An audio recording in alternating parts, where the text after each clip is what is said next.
प्रिय छात्रों, जैसा कि इससे पहले मैंने आपको क्रिस्टल फील्ड विभाजन में अष्टफलकीय, चतुष्फलकीय और किसका वर्गाकार समतलीय तीनों का आपको मैंने क्रिस्टल फील्ड का विभाजन बताया था।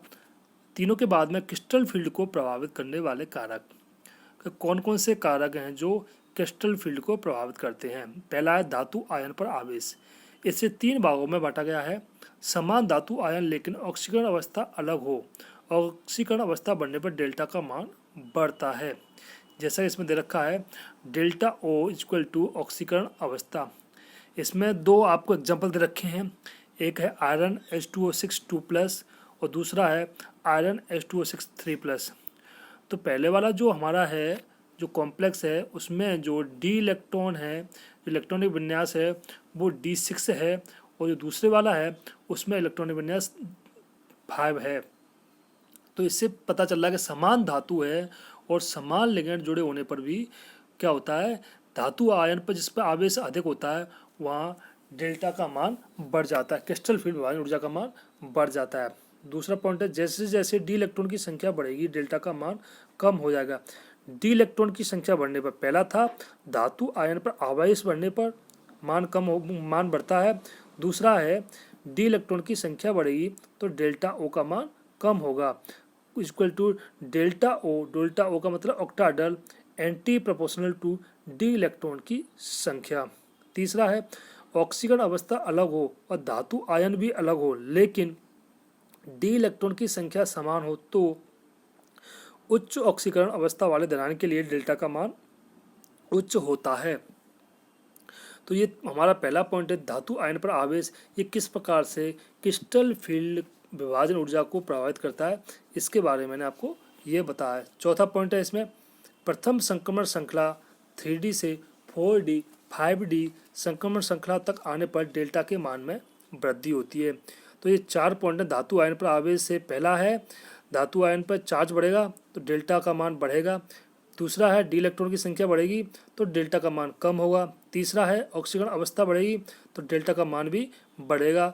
और चौथा है प्रथम संक्रमण श्रृंखला या DABCD के रूप में दे रखे हैं। प्रथम संक्रमण श्रृंखला 3D से 4D 5D संक्रमण श्रृंखला तक जाने पर डेल्टा के मान में वृद्धि होती है। तो ये जो सवाल हैं ये कंपटीशन के हिसाब से सवाल हैं, जो कंपटीशन में आपको ऑप्शन दिए जाते हैं कि इसमें डेल्टा का मान किस में अधिक होगा, उस हिसाब से आपको ये याद रखना है। सेकंड पॉइंट आता है इसमें लिगेंड की प्रकृति। अभी था धातु आयन पर आवेश फर्स्ट, सेकंड धातु आयन पर आवेश फर्स्ट तो था, उसको हमने ABCD 4 पॉइंट में उसको बांटा था। अब सेकंड जो आता है हमारा लिगेंड की प्रकृति, इसे 2 भागों में बांटा गया है। लिगेंड का आकार, लिगेंड का आकार छोटा होने पर अंतरा प्रतिकर्षण कम होता है। आकार छोटा होगा तो आपस में उनके बीच में प्रतिकर्षण कम होगा। लिगेंड धातु के निकट आकर उसके डी कक्षकों के लिए प्रबल क्रिस्टल क्षेत्र उत्पन्न करेगा जिससे डेल्टा का मान अधिक होगा। तो लिगेंड के आकार पर निर्भर करता है, लिगेंड का आकार जितना होगा उस पर ये निर्भर करता है। लिगेंड का आकार छोटा होने पर क्या होगा, उनके बीच में प्रतिकर्षण कम होगा और वो किसके धातु के अधिक निकट आ जाएगा और डी कक्षकों के लिए अधिक क्रिस्टल फील्ड उत्पन्न करेगा और डेल्टा मान का मान बढ़ जाएगा। जैसे हमारे पास 4 लिगेंड दे रखे हैं, फ्लोराइड, क्लोराइड, ब्रोमाइड और आयोडाइड। इसमें जो फ्लोराइड है उसका डेल्टा का मान सबसे अधिक होता है क्योंकि जितना आकार छोटा होगा वह लिगेंड धातु के उतने ही नज़दीक पहुंच जाएगा और उसके लिए एक अधिक क्रिस्टल क्षेत्र उत्पन्न करेगा। तो लिगेंड की प्रकृति कैसे निर्भर करता है, लिगेंड का मान जितना छोटा होगा डेल्टा का मान उतना ही अधिक होगा। इसमें फिर सेकंड बी पॉइंट दे रखा है स्पेक्ट्रमी रसायन श्रेणी। जिन लिगेंडों के लिए डेल्टा का मान कम होता है वे दुर्बल लिगेंड तथा डेल्टा का मान अधिक होता है वे प्रबल लिगेंड कहलाते हैं। इस डेल्टा के आधार पर ही लिगेंडों को हमने प्रबल और दुर्बल फील्ड में बांटा। जिनके लिए डेल्टा का मान अधिक होगा वो प्रबल फील्ड लिगेंड कहलाएंगे और जिनके लिए डेल्टा का मान कम होगा वो दुर्बल लिगेंड कहलाएंगे। तीसरा पॉइंट दे रखा है इसमें संकुल की ज्यामिति। वर्ग समतलीय, चतुष्फलकीय तथा अष्टफलकीय क्षेत्रों में डेल्टा का मान निर्भर करता है। मैंने आपको इससे पहले बताया था अष्टफलकीय, चतुष्फलकीय और वर्गाकार समतलीय में क्रिस्टल फील्ड विभाजन किसमें सबसे अधिक था, स्क्वायर प्लेनर संरचना में, वर्गाकार समतलीय संरचना में डेल्टा का मान सबसे अधिक था। उसके बाद ऑक्टाहेड्रल में मान था, उसके बाद किसमें था टेट्राहेड्रल में मान था। तो संकुल की ज्यामिति पर भी निर्भर करता है। तो इस प्रकार से जो हमारे क्रिस्टल फील्ड को प्रभावित करने वाला कारक है उनमें 3 मोस्ट हैं: धातु आयन पर आवेश, सेकंड है लिगैंड की प्रकृति, और थर्ड है संकुल की ज्यामिति। ये तीनों ही चीज़ों पर क्रिस्टल फील्ड को प्रभावित करने वाले कारक हैं जो डेल्टा के मान को घटा या बढ़ा सकते हैं। इसके बाद जो मेन है इसमें अब वह क्रिस्टल फील्ड के परिणाम या इसका उपयोग। सीएफटी का क्या उपयोग है? फर्स्ट है चुंबकीय गुण। चुंबकीय गुणों का उनमें अयुग्मित इलेक्ट्रॉन की संख्या से सीधा संबंध है। चुंबकीय गुण जिसका अधिक होगा उसमें अयुग्मित इलेक्ट्रॉन की संख्या अधिक होगी। अयुग्मित इलेक्ट्रॉन की संख्या अधिक होगी, इसका हम कैसे पता लगाएंगे? उसके लिए हम सीएफटी का उपयोग करते हैं। जैसे मान लो हमने अष्टफलकी में हमने जो डी कक्षक है, समरंस डी कक्षक थे, वो डी कक्षक हमारे सीएफटी में क्रिस्टल फील्ड में 2 भागों में टूट जाते हैं, T2G और EG में। अब T2G और EG में टूटने के बाद में हमारा जो इलेक्ट्रॉन है वो किस में प्रवेश करेगा? पहले T2G ट्रिपलेट तीनों कक्षक जो निम्नतम ऊर्जा के कक्षक हैं उनमें प्रवेश करेगा, या हमारे जो उच्चतम ऊर्जा के डबलेट कक्षक हैं उनमें प्रवेश करेगा? ये निर्भर करता है हमारा किस पे? लिगेंड की प्रकृति पे, कि किस तरह का लिगेंड है, किस प्रकार का संकुल है। तो चुंबकीय गुणों की व्याख्या करने के लिए उसमें अयुग्मित इलेक्ट्रॉन की संख्या से सीधा संबंध है। जितने अधिक अयुग्मित इलेक्ट्रॉन की संख्या होगी उसका चुंबकीय गुण भी उतना ही अधिक होगा। फर्स्ट आता है इसमें प्रबल फील्ड तथा दुर्बल फील्ड संकुल। क्रिस्टल फील्ड के कारण विभाजित डी कक्षकों में जब इलेक्ट्रॉन प्रवेश करते हैं तो निम्न ऊर्जा के कक्षकों में इलेक्ट्रॉन प्रवेश करते हैं, लेकिन शेष इलेक्ट्रॉन का डी कक्षकों में वितरण निम्न 2 कारण से होता है। भाई हमारे पास में 2 तरह के कक्षक हैं, इलेक्ट्रॉन किस में प्रवेश करेगा? T2G में इलेक्ट्रॉन जाएगा या EG में इलेक्ट्रॉन जाएगा? ये 2 बातों पर निर्भर करता है। पहली स्थिति में इलेक्ट्रॉन निम्नतम ऊर्जा के कक्षकों में प्रवेश करेंगे जिनमें एक इलेक्ट्रॉन पहले से ही उपस्थित है। ऐसा होने पर इलेक्ट्रॉन के मध्य प्रतिकर्षण होगा और इस ऊर्जा को युग्मन ऊर्जा कहते हैं।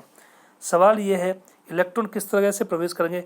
मान लो हमारा अष्टफलकीय संकुल है। अष्टफलकीय संकुलों में डी कक्षक 2 भागों में टूट जाते हैं, T2G और EG।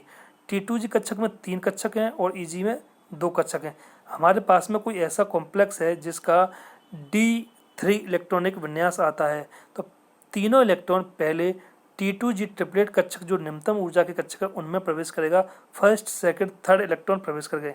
लेकिन अगर हमारा कोई ऐसा कॉम्प्लेक्स है जिसका इलेक्ट्रॉनिक विन्यास D3 से अधिक है, या D4 है, D5 है, D6 है, तो जो हमारा चौथा इलेक्ट्रॉन है वो इलेक्ट्रॉन T2G में जाएगा या EG में जाएगा।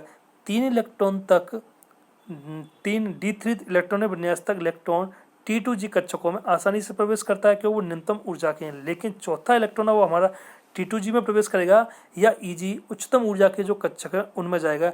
ये निर्भर करता है कि उसके साथ में कैसा लिगेंड जुड़ा हुआ है या उस लिगेंड की प्रकृति पर निर्भर करता है। तो ये 2 तरह से डिसाइड होता है। पहली स्थिति में क्या होता है कि इलेक्ट्रॉन निम्नतम ऊर्जा के कक्षकों में प्रवेश करेगा जिसमें 1 इलेक्ट्रॉन पहले से ही उपस्थित है, क्योंकि हमने 3 इलेक्ट्रॉन रखे हैं T2G में। तो D3 इलेक्ट्रॉन में 1 सेकंड और थर्ड इलेक्ट्रॉन हमने T2G में रखे हैं, लेकिन चौथा इलेक्ट्रॉन कहाँ जाएगा? या तो वो इलेक्ट्रॉन निम्नतम ऊर्जा के कक्षकों में प्रवेश करेगा जिसमें पहले से ही इलेक्ट्रॉन उपस्थित होता है। ऐसा होने पर इलेक्ट्रॉन के मध्य प्रतिकर्षण होगा। एक इलेक्ट्रॉन पहले से भरा हुआ था T2G में, चौथा इलेक्ट्रॉन अगर हमने नीचे ही भरा तो इलेक्ट्रॉन के मध्य प्रतिकर्षण होगा और एक ऊर्जा निकलेगी जिसे हम कहते हैं युग्मन ऊर्जा या पाई के द्वारा प्रदर्शित करते हैं। युग्मन पेयरिंग ऊर्जा, क्योंकि पेयरिंग करेगा। पहले हमने एक अनपेयर्ड इलेक्ट्रॉन तीनों में भर दिया, लेकिन जैसे हम चौथा इलेक्ट्रॉन, हमारे पास 2 कंडीशन है, इलेक्ट्रॉन ऊपर जाए EG में या T2G में जाएगा। T2G में ऑलरेडी पहले से ही एक इलेक्ट्रॉन उपस्थित है, तो जैसे वो इलेक्ट्रॉन उसमें जाएगा तो उनके बीच में प्रतिकर्षण होगा और उसको कहते हैं हम पेयरिंग एनर्जी या पाई के द्वारा प्रदर्शित करते हैं। दूसरी स्थिति में डेल्टा के मान पर निर्भर करता है। डेल्टा का मान कम होने पर इलेक्ट्रॉन उच्च ऊर्जा के कक्षकों में प्रवेश करेंगे। यदि युग्मन ऊर्जा का मान कम है तो इलेक्ट्रॉन निम्नतम ऊर्जा के कक्षकों में आएगा। दूसरा डेल्टा का मान। डेल्टा का मान का मतलब है T2G और EG के बीच में जो डिफरेंस है उसको बोलते हैं डेल्टा, क्रिस्टल फील्ड विभाजन ऊर्जा। डेल्टा के मान पर निर्भर करता है। अगर T2G और EG के बीच में डेल्टा का मान कम है तो इलेक्ट्रॉन कहाँ जाएगा? चौथा इलेक्ट्रॉन EG कक्षकों में प्रवेश करेगा। अगर मान अधिक है तो इलेक्ट्रॉन कहाँ जाएगा? T2G कक्षकों में प्रवेश करेगा। यदि युग्मन ऊर्जा का पाई का मान कम है तो इलेक्ट्रॉन निम्नतम ऊर्जा के कक्षकों में आएगा। डेल्टा का मान दो बातों पर निर्भर करता है। ये हमारे पास में दो कंडीशन के इलेक्ट्रॉन कैसे भरा जाएगा, डेल्टा और पाई। डेल्टा का मान कम है तो चौथा इलेक्ट्रॉन ईजी कक्षकों में जाएगा, पाई का मान कम है तो चौथा इलेक्ट्रॉन निम्नतम ऊर्जा के कक्षकों में जाएगा। अब डेल्टा और पाई का मान कैसे डिसाइड होगा कि डेल्टा का मान कम है या पाई का मान कम है। डेल्टा का मान दो बातों पर निर्भर करता है। पहला है इसमें, जब delta greater than pi, delta greater than pi प्रबल फील्ड संकुल, प्रबल फील्ड होने पर डेल्टा का मान उच्च होगा। इस प्रकार के संकुल प्रबल फील्ड संकुल कहलाएंगे। स्ट्रॉन्ग फील्ड कॉम्प्लेक्स या लो स्पिन कॉम्प्लेक्स या इनर ऑर्बिटल कॉम्प्लेक्स एक ही बात है। स्ट्रॉन्ग फील्ड कॉम्प्लेक्स है, लो स्पिन कॉम्प्लेक्स है या इनर ऑर्बिटल कॉम्प्लेक्स से एक ही बात है। डेल्टा का मान ग्रेटर देन पाई से है तो वो है प्रबल फील्ड संकुल कहलाता है। जब डेल्टा लेस देन पाई है तो दुर्बल फील्ड संकुल कहलाएगा। दुर्बल फील्ड संकुल होने पर डेल्टा का मान भी कम होगा। इस प्रकार के संकुल दुर्बल फील्ड संकुल कहलाते हैं। अब मैं आपको बता दूं, जब डेल्टा का मान ग्रेटर देन होगा पाई से तो इलेक्ट्रॉन कहाँ जाएगा, चौथा इलेक्ट्रॉन T2G कक्षकों में ही पेयरिंग करेगा। और डेल्टा का मान कब है, कम है पाई से, तो जो चौथा इलेक्ट्रॉन है वो कहाँ जाएगा, EG कक्षकों में प्रवेश करेगा। तो ये आपको क्लियर करना है कि स्ट्रॉन्ग फील्ड लिगेंड कॉम्प्लेक्स, लो spin complex, inner orbital complex सिर्फ एक ही नाम है। अब ये हमारे पास आता है अष्टफलकीय संकुलों में चुंबकीय गुण। अष्टफलकीय संकुलों में धातु आयन के डी कक्षक निम्नतम ऊर्जा के T2G तथा उच्चतम ऊर्जा के EG कक्षकों में विभाजित हो जाता है। यदि धातु आयन का विन्यास D1, D2 और D3 है, मैंने पहले बताया था, तो यह इलेक्ट्रॉन T2G कक्षकों में प्रवेश करेगा। यदि D4, D5, D6 विन्यास हो तो इलेक्ट्रॉन की कक्षकों में प्रवेश की संभावना T2G या EG दोनों में रहती है। यह दो बातों पर निर्भर करता है, प्रबल फील्ड संकुल या दुर्बल फील्ड संकुल। मैंने पहले बताया था आपको 3 तक इलेक्ट्रॉन भरने में आपको कोई परेशानी नहीं है, चाहे दुर्बल फील्ड हो चाहे प्रबल फील्ड हो। 3 तक इलेक्ट्रॉन हमारा T2G कक्षकों में ही प्रवेश करेगा। लेकिन जैसे ही हमारे पास में D4 विन्यास आता है तो हमारे पास दो कंडीशन रहती हैं कि इलेक्ट्रॉन T2G में जाएगा या EG में प्रवेश करेगा। ये आपको D4 विन्यास जो इसमें दे रखा है ये दुर्बल फील्ड है। दुर्बल फील्ड का मतलब है डेल्टा का मान कम है। दुर्बल फील्ड का मतलब है डेल्टा का मान कम है। ये दे रखा है इसमें B point AB, delta less than pi. इसका मतलब है दुर्बल फील्ड है, डेल्टा का मान कम है तो कहाँ जाएगा इलेक्ट्रॉन, कहाँ जाएगा, मैंने क्या बताया था, कम मान है। क्रिस्टल फील्ड कम का मतलब क्रिस्टल फील्ड विभाजन ऊर्जा का मान कम है तो चौथा इलेक्ट्रॉन कहाँ जाएगा, EG कक्षकों में प्रवेश करेगा। और इसमें दे रखा है प्रबल फील्ड, प्रबल फील्ड है तो वहाँ डेल्टा का मान अधिक होगा तो इलेक्ट्रॉन T2G कक्षकों में ही पेयरिंग करेगा। तो इस प्रकार इसमें D5 का भी सेम बता रखा है, दुर्बल फील्ड में ऊपर जाएगा और प्रबल फील्ड में नीचे इलेक्ट्रॉन प्रवेश करेगा। उक्त D4 व D5 विन्यास से स्पष्ट है कि दुर्बल फील्ड संकुल अनुचुंबकीय गुण अधिक होगा व प्रबल फील्ड संकुल में अयुग्मित इलेक्ट्रॉन की संख्या कम होने पर अनुचुंबकीय गुण कम होगा। जो हमारा पहला सवाल था इसका किस में प्रयोग किया जाता है, चुंबकीय गुणों की व्याख्या करने में। तो अब देखिए दुर्बल फील्ड में D5 के केस में हमारे पास में 5 अयुग्मित इलेक्ट्रॉन हैं तो चुंबकीय गुण का मान किस में अधिक होगा, दुर्बल फील्ड संकुल में चुंबकीय गुण का मान अधिक होगा। और जो प्रबल फील्ड है उसमें हमारे पास में अयुग्मित इलेक्ट्रॉन की संख्या सिर्फ एक है, क्योंकि 2 इलेक्ट्रॉन आपस में पेयरिंग कर गए तो एक है तो चुंबकीय गुण का मान कम होगा। अतः उपयुक्त विवेचना से स्पष्ट है कि D0, D10 व प्रबल फील्ड D6 संकुल प्रतिचुंबकीय होते हैं क्योंकि इनमें अयुग्मित इलेक्ट्रॉन की संख्या क्रमशः 0, 0, 0 होती है। अब सवाल यह आता है आपके सामने कि आपसे सवाल कोई पूछेगा, कोई कॉम्प्लेक्स आपको दे देगा, उसमें आपसे कहेगा कि ये फलाना कॉम्प्लेक्स है, ये अनुचुंबकीय है या प्रतिचुंबकीय है, या ये कलर देता है या नहीं देता है। इस तरह के सवाल आपसे पूछे जाएंगे तो ये आपको इस तरह भर के देखना है कि इसके साथ में प्रबल फील्ड संकुल है, दुर्बल फील्ड संकुल है, किस प्रकार के इलेक्ट्रॉन उसके साथ में जुड़े हुए हैं और उसमें कितने अयुग्मित इलेक्ट्रॉन की संख्या है। जितनी अधिक अयुग्मित इलेक्ट्रॉन की संख्या होगी वो उतना ही अधिक चुंबकीय व्यवहार प्रदर्शित करेगा। धन्यवाद। इसके बाद मैं आपको नेक्स्ट वीडियो में चतुष्फलकीय संकुलों के चुंबकीय गुणों की व्याख्या के बारे में बताऊंगा।